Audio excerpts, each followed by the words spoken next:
예레미야 11장 1절부터 8절 말씀. 제가 가진 성경 구약 성경 1067페이지입니다. 우리 한 절씩 교독하시겠습니다. 제가 먼저 읽겠습니다. 여호와께로부터 예레미야에게 임한 말씀이 가라사대 너희는 이 언약의 말을 듣고 유대인과 예루살렘 거민에게 고하라. 그들에게 이르기를 이스라엘 하나님 여호와께서 이같이 말씀하시되 이 언약의 말을 쫓지 않는 자는 저주를 받을 것이니라. 이 언약은 내가 너희 열조를 쇠풀무 애굽 땅에서 이끌어내던 날에 그들에게 명한 것이라. 곧 내가 이르기를 너희는 나의 목소리를 청종하고 나의 모든 명령을 쫓아 행하라. 그리하면 너희는 내 백성이 되겠고 나는 너 하나님이 되리라. 내가 또 너희 열조에게 한 맹세 곧 그들에게 젖과 꿀이 흐르는 땅을 주리라 한 언약을 이루리라 한 것인데 오늘 날이 그것을 증거하느니라 하라 하시기로 내가 대답하여 가로되 아멘 여호와여 하였노라. 여호와께서 내게 이르시되 너는 이 모든 말로 유다 성읍들과 예루살렘 거리에서 선포하여 이르기를 너희는 이 언약의 말을 듣고 준행하라. 내가 너희 열조를 애굽 땅에서 인도하여 낸 날부터 오늘까지 간절히 경계하며 부지런히 경계하기를 너희는 내 목소리를 청종하라 하였으나 그들이 청종하지 아니하며 귀를 기울이지도 아니하고 각각 그 악한 마음에 강팍한 대로 행하였으므로 내가 그들에게 행하라 명하였어도 그들이 행치 아니한 이 언약의 모든 말로 그들에게 응하게 하였느니라 하라. 아멘. 오늘 언약을 순종함이라는 이 제목을 가지고 여러분들과 짧은 시간 함께 말씀을 나누기를 원합니다. 우리가 사람과 사람의 이렇게 관계를 한번 이렇게 살펴보면 조건적 관계라는 것을 우리가 금세 알 수 있습니다. 그 조건적 관계라는 것이 특별히 우리가 일적인 부분으로 만났을 때에 더욱더 그것이 두드러지게 나타나죠. 특별히 우리가 어떤 일로 인해서 계약을 할 때에 우리가 그 계약에 따라서 사인을 하고 그 계약을 파괴하는 한쪽이 불이익을 당하게 되면서 참 우리 인간 관계에서 이 조건적 관계가 어디에나 적용이 되는데 특별히 이율적인 면에서는 더 많이 적용되는 것을 우리가 볼 수 있습니다. 그나마 그래도 조건적 그런 관계가 적다는 부모와 자식과의 그런 관계는 과연 어떨까요? 아마 여기 모두 계신 분들이 자녀를 거의 다 키워보셔서 그 부분을 알 것입니다.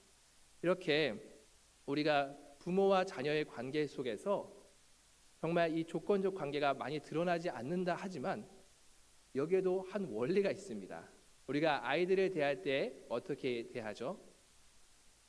특별히 착한 일을 하면 상 주고 나쁜 일을 하면 벌이나 혹 매가 기다리고 있는 것, 이것은 아이들이 더 잘 알죠. 그렇기 때문에 자신들이 어떻게 해야지 상을 받고 어떻게 해야지 벌을 받는가라는 것은 아이들도 너무나도 잘 압니다. 여기에도 우리가 여전히 조건적 관계가 있는 것을 보게 되죠. 결국은 너희가 말 잘 들으면 상 받고 너희가 말 안 들으면 벌과 매가 기다리고 있다라는 그 원리가 이 가운데에 있습니다. 근데 실질적으로 부모가 아이를 바라보는 그 입장에서는 정말 이 아이가 잘 되기를 바라고 올바른 길을 걷기를 바라고 또 이 삶의 유익을 갖기를 원하는 그 마음으로 어떤 조건들을 제시하죠. 그리고 그 조건들을 제시하는데 그것을 지키지 않으면 이 아이들의 삶이 삐뚤어 나가고 그리고 이 아이들의 삶이 망가져가고 이런 모습들이 있기 때문에 이런 조건들을 아이들에게 이야기를 합니다. 그런데도 그러한 부모의 마음을 아이들은 모르죠. 잘 어떻게 해야지 알면서도 당장 눈앞에 보이는 것, 당장 자기가 원하는 것, 그것을 갖고 쫓기를 원하는 것이 바로 아이의 마음입니다. 그래서 그런 아이의 마음을 보면서 아이의 행동을 보면서 부모들은 정말 마음 아파하고 답답해하고 기다리다가 계속적으로 아이들이 말을 안 들으면 벌을 주거나 매를 대죠. 그런데 이렇게 매를 대고 벌을 줘도 안 되면 마지막 단계에서 어떻게 합니까? 너 지금 나가, 막 이런 이야기들을 합니다. 실질적으로 아이들이 나가죠. 그런데 그 나가는 아이들을 바라보고 부모의 심정은 정말 얘가 나가서 다시는 돌아오지 말고 어디서 그냥 망했으면 좋겠다라는 그러한 마음을 가지는 부모들은 없죠. 이 아이들이 행여나 집에 나간다고 하더라도 그 시간을 통하여서 부모의 소중함과 내가 정말 부모의 말을 안 들으면 이렇게 되는구나라는 것을 깨닫고 일정 시간이 지나면 다시 돌아오기를 바랍니다. 그것이 부모의 마음이고 부모는 그 회복의 자리를 꿈꾸죠. 그 이유는 단 하나입니다. 왜냐하면 바로 자기 자녀이기 때문에 그렇습니다. 우리는 이런 관계, 특별히 부모와 자녀에 관해 이런 관계의 모습이 하나님과 이스라엘 백성들, 즉 하나님과 우리들의 모습과 굉장히 많이 닮지 않았나라는 부분을 봅니다. 저도 예레미야서를 새벽마다 이제 묵상을 하면서 또 그 부분을 나누면서 참 이 관계적인 부분들을 굉장히 많이 살펴보게 되었습니다. 그러니까 하나님께서 이 유다 백성들의 바라보는 그 마음, 정말 하나님께서는 이들이 올바른 길을 걷기 원하고 그 하나님의 언약 안에 거하면서 친밀한 관계를 가지며 갖기를 원하는 그런 마음이 있음에도 불구하고 유다 백성들이 계속 죄악을 행하는 그런 모습을 보면서 그 하나님의 그 마음 아프심이 계속 예레미야를 통하여서 전달되는 그 모습을 보게 됩니다.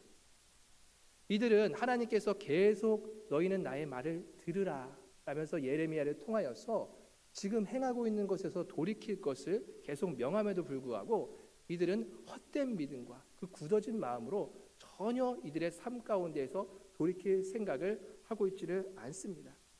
하나님은 인내하다가 결국은 되지 않아서 이들 가운데에 심판하시고 또한 그들을 다시 한번 회복시키기 위해서 회복의 손길을 또한 내미는 것, 이것이 실질적으로 예레미야뿐만이 아니라 선지서에서 반복되는 내용이죠. 하나님께서는 오늘 2절 말씀에도 보시면 이들 가운데에 그렇게 이야기를 하시고 계십니다. 너희는 이 언약의 말을 들으라 이렇게 말씀하십니다. 이 언약의 말은 신명기 5장에서 나오는 시내산에서 체결된 그 언약을 가리킵니다. 이 언약의 의미를 우리가 한번 잠시 나누면 이 언약은 히브리어 바라라는 그 부분을 사용을 하는데 그 의미는 cut off라는 뜻이죠. 잘라내다, 자르다라는 그런 뜻을 가지고 있습니다. 이 고대 근동 지방에서는 사실 희생 동물을 두 사람 사이에 가져와서 그것을 반으로 딱 자르고 그 사이를 지나가면서 그것이 갖는 의미를 되새기게 합니다. 바로 그것이 무엇이냐 하면 이 둘 중에서 한 명이라도 이 언약의 관계, 즉 이 계약의 관계를 어길 경우에는 이와 같이 잘라냄을 당할 것이다, 컷오프 될 것이다 라는 그 의미를 가지고 있습니다. 이 부분을 우리가 보면서도 하나님께서 이 이스라엘 백성들과 언약을 맺으시고 이들이 그것을 잘 지키면서 나아갔을 때는 하나님과의 관계가 유지되지만 이들이 그것을 어겼을 때에 바로 컷오프 되는 그런 원리를 가지고 있습니다. 하나님은 이들 가운데에 그 언약을 시내산에서 주시는데 그것은 이들의 일치된 예배와 순종의 대가로 너희들 가운데에 육적으로나 영적으로 필요한 것을 내가 채우겠다라고 그렇게 말씀을 하고 계십니다. 그것은 방금 전에도 말씀드렸던 것처럼 일치된 예배와 그리고 순종 가운데에서 나타나는 이들이 그것을 지켰기 때문에 이들 가운데에 바로 육적인과 그다음에 영적인 그런 축복들, 하나님의 필요를 채우심을 이들은 공급받으며 살아갈 수 있었던 것이죠.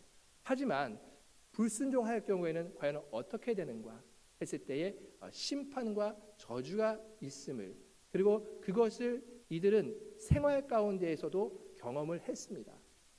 실질적으로 이들은 애굽 땅에서 나와서 가나안에 들어가기까지 그 광야 생활을 이들은 지나는 동안에 이들은 불평과 원망으로 하나님의 말씀을 신뢰하지 않고 이들은 그것을 어김으로 말미암아 그 가운데에서 하나님의 진노를 샀었던 적, 그때가 참 많이 있죠. 그런데 이 모습을 보면서 우리는 하나님과의 그 관계가 그렇다면 어디에 핵심을 두고 있는가라는 것을 한번 볼 수 있습니다. 이들이 하나님의 말씀을 청종하여서 하나님의 말씀을 신뢰하며 나아갈 때는 그 안에서 안전함이 보호되었고, 그리고 하나님께서 이들을 지켜주셨고 인도하셨지만, 이들이 불순종했을 경우에는 결국은 뺑뺑 도는, 광야에서 뺑뺑 도는 그런 사건들, 하나님의 진노가 샀던 그런 사건들을 우리가 볼 수 있습니다. 바로 하나님과 이스라엘 그 언약의 관계에서의 그 핵심은 순종이라는 것을 하나님께서는 이들 가운데에 말씀해 주시고, 그것을 계속적으로 이들이 기억하기를 원하시는 것입니다. 그래서 하나님께서는 이 언약의 말을 듣고 너희가 준행하라. 근데 그 언약 안에는 축복과 저주가 함께 있다라는 것을 이들 가운데에 이야기를 해주는 것입니다. 그것을 통하여서 이들은 그들의 의무가 무엇이고 그들이 누릴 특권이 무엇인가라는 것에 대해서 점검하면서 나아갈 수가 있는 것입니다. 하나님은 너희는 나의 언약의 말에 순종하여 지키면 너희에게 약속한 물질적, 영적 필요들을 내가 채울 것이지만, 만약 순종치 아니하면 너희가 이미 당해서 잘 알고 있는 그 심판과 저주가 너희에게 임할 것이다 라는 것이죠. 그런 모습 속에서 이것을 우리는 하나님께서 이스라엘과 맺은 그 언약을 옛 언약, 그리고 우리가 모세의 언약이라고 불립니다. 그런데 이 언약에는 바로 이들이 지키는데 실패한 것을 볼 수 있습니다. 그런데 이 하나님과의 그 언약의 이 관계에 우리가 처음 시초를 보면 바로 아담과 하와와 그리고 하나님과 맺은 그 언약을 볼 수 있습니다. 하나님께서는 너무나도 아름답게 이 세상을 창조하시고 또한 아담과 하와를 창조하시고 그 에덴에 있는 모든 것들을 누릴 수 있도록 하나님께서 특권을 주신 것이죠. 그것을 다스릴 수 있도록 하나님께서는 특권을 주셨습니다. 그런데 단 하나, 너희가 이 동산 중앙에 있는 그 과실은 먹지 말라. 과실을 먹으면 너희는 정령 죽으리라 라고 그렇게 하나님께서 조건을 내세웁니다. 이 언약은 너희가 이 과실을 먹지 않으면 이 에덴에서의 모든 그런 축복, 특권을 누리면서 살아갈 수가 있는데, 너희가 이 언약을 깨트리고 바로 동산 중앙에 있는 그 과실을 먹으면 너희는 정령 죽으리라 라는 것을 하나님께서 말씀해 주셨죠. 그런데 결국 아담과 하와는 그 가운데서 동산 중앙에 있는 과실을 따먹음으로 말미암아 이 언약을 지키는 데에 실패한 그 모습을 보게 됩니다. 그로 인해서 우리도 너무나도 잘 알듯이 죄가 들어왔고 영원한 죽음, 소망이 없는 그런 인생이 되었다는 것입니다. 또다시 하나님께서는 이들 가운데 언약으로서, 아브라함의 언약으로서 다가오시고 또한 이 모세의 언약으로서 다가오시는데, 이들은 그 언약, 바로 이 모세의 언약에도 지키는 것에 이스라엘 백성들은 실패한 그런 모습을 보게 됩니다. 그러니까 하나님께서는 이들이 이 아담과 하와가 첫 그 언약에 실패함 통하여서 하나님이 이들을 회복시키기 원하셨고, 바로 하나님께서는 이 예수 그리스도를 통하여서 새 언약을 준비하고 계셨습니다. 그러면서 이들 가운데에 다가가시는데, 이 새 언약은 이제는 그 두 돌판에 새겨지는 그런 언약이 아니라 모든 신자의 마음속에 새겨지는 그 언약으로 우리에게 다가오게 되었습니다. 이 새 언약과 옛 언약을 우리가 볼 때에 옛 언약은 의로움을 나타냅니다. 의로움을 나타내지만 이 새 언약은 바로 우리를 의롭게 만들어 주었다는 것입니다. 전혀 의롭게 될 수 없는 그런 존재인 우리가 바로 예수 그리스도로 인하여서 우리가 성도가 될 수 있었던 것은 바로 예수님께서 이루신 그 새 언약에 근거하여서 우리는 의로운 존재로서 지금도 살아갈 수가 있다는 것이죠. 이 옛 언약에 실패한 이스라엘 백성들, 그들 가운데 하나님께서는 이 긍휼의 손길을 또다시 뻗칩니다. 실질적으로 언약에 근거하면 이들이 언약을 깨부셨기 때문에 영원히 내쳐지는 것이 바로 이들이 받아 마땅한 그러한 인생입니다. 하지만 이 안에서 우리는 바로 율법과 은혜를 볼 수 있는 것이죠. 율법은 너희가 뭐뭐를 하면 상을 받고 뭐뭐를 하지 않으면 너희에게 심판과 저주가 있을 것이다 라는 것으로 우리에게 다가와서 우리가 그것을 지키지 못하면 그 심판과 저주를 피할 수 없는 그러한 위치에 우리가 놓이게 되는 것인데, 바로 이 은혜는 그러함에도 불구하고 예수 그리스도께서 우리 가운데에 손을 뻗치사 우리의 어떤 행위와 상관없이 하나님의 그 언약, 예수 그리스도이라는 새 언약이 우리에게 주어졌기 때문에 그로 인해서 우리는 생명을 얻고 그로 인해서 우리는 소망을 얻을 수 있는 그런 인생이 되었다는 것입니다. 그 은혜의 언약 안에서 우리는 이 땅을 지금 살아가고 있으며 그 은혜의 언약을 우리는 날마다 기억하면서 하나님께서 우리 가운데에 베풀어 주신 것이 과연 무엇인가? 하나님께서 우리 가운데에 실패하고 우리가 소망이 끊어진 가운데에 하나님께서 먼저 손을 내미셔서 우리를 위해서 이루신 것이 무엇인가? 라는 그것을 우리가 깨닫고 그 안에 거할 때만이 우리는 올바른 신앙생활을 하면서 나아갈 수 있다는 것입니다. 우리는 이 이스라엘의 불순종으로 인하여서 깨어진 언약, 그 언약을 보면서 우리의 무능함을 계속 보게 됩니다. 우리의 존재가 과연 어떤 존재냐는 것이죠. 우리가 아무리 마음을 먹고 다짐하고 우리가 노력을 하더라도 우리는 실패할 수밖에 없는 그런 인생이라는 것을 너희 스스로가 철저히 보며 깨달으라 라는 하나님의 메시지입니다. 그 가운데에서 너희가 바로 이 새로운 언약의 관계 가운데에서 이 관계를 유지할 수 있는 것, 그것은 유일하게 단 한 방법, 결국은 그 예수 그리스도께서 우리를 위해서 이루신 그것을 믿고 나아갈 때의 그 관계는 하나님께서 보장해 주시는 그런 은혜가 우리 가운데에 있다는 것입니다. 우리는 그 은혜로 우리는 초대받아서 살면서 그 특권을 누리며 살아가는 자들입니다. 그런데 우리가 세상에 우리가 잠시 눈을 돌려서 바라보면 세상 사람들의 모습은 어떻습니까? 그들의 모습은 바로 이 실패한 언약 그 가운데에서 살아가는 모습입니다. 바로 실패한 그 대가로 인해서 이들은 저주와 심판 아래 놓이게 됐는데 그들의 상태는 여전히 그 가운데에서 머물고 있다는 것입니다. 우리야 새 언약에 들어와서 이 안에서 축복과 특권을 누리면서 새 생명을 누리며 우리가 살아가지만 많은 이 땅에 있는 자들이 그 특권, 바로 이 새 언약이 아닌 그 옛 언약 안에 갇혀서 죄책감과 그리고 정말 저주 속에서 이들은 살아가고 있다는 것입니다. 우리는 그것을 바라보는 우리의 시각은 과연 어때야 하는가라는 것입니다. 오늘 이 본문 말씀에서도 하나님께서는 이 유다 백성들을 바라보면서 하나님의 그 마음을 가지고 이들에게 이야기를 하고 계십니다.